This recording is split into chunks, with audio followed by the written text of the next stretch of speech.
জুনিয়রের কাছ থেকে কি এত গিফট একসাথে কখনো পেয়েছেন আপনারা? আসসালামু আলাইকুম, this is Sneha, welcome to my video. আজকে ছিল এক্সাম ডে, মিড এক্সাম। এই এক্সামের প্রেসারে যখন আমি সেদ্ধ, এই মোমেন্টে আমার একটা জুনিয়র বলল সে নতুন একটা বিজনেস শুরু করেছে এবং তার প্রোডাক্টগুলোকে আমাকে ট্রাই করতে। তো আমি ট্রাই করার জন্য নিলাম তার কাছ থেকে এবং তারপরে চলে গেলাম এক্সাম দিতে। কেন জানি না এবারের এক্সামগুলোতে আমি খুব প্যানিক করছি, কিন্তু মোটামুটি ভালোই দিছি। অ্যান্ড তোমাদের দেখা, এটা আমাদের জয় বাংলা চত্বর, আই মিন হাদি চত্বর, এবং এটা ছিল আমাদের কোয়েশ্চেন। সো পাবলিক ইউনিভার্সিটির মিডিয়ার কোয়েশ্চেনটা এরকম কিছুটা হয় দেখতে।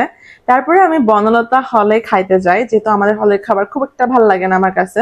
সো খাওয়া দাওয়া শেষ করে আমি সব যখন প্রোডাক্টগুলো খুলি, ট্রাস্ট মি, আমি অবাক হয়ে গেছি যে মেয়েটা এত এত কালেকশন আছে।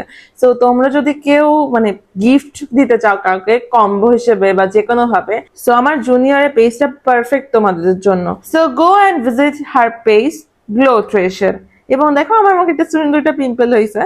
এবং আজকে বৃষ্টি হয়েছিল ঝুম, এবং বৃষ্টির পরে আমি দেখতে দেখতে এই বৃষ্টির ভেতরে চলে গেলাম আমাদের 4:10-এর বাস অগ্নিবীণার উদ্দেশ্যে, কারণ আমি আজকে যাবো নড়াইল। সো আমার সুন্দর ক্যাম্পাসে বৃষ্টি বিলাস করতে করতে হাঁটতে থাকলাম। আমি অনেক চকলেট পছন্দ করি, সো বাড়ি এসে প্রথমেই আমি চকলেট ট্রাই করলাম যে জুনিয়রের পেজের চকলেট গুলো কেমন। So this is amazing. So thanks for watching, আল্লাহ হাফেজ।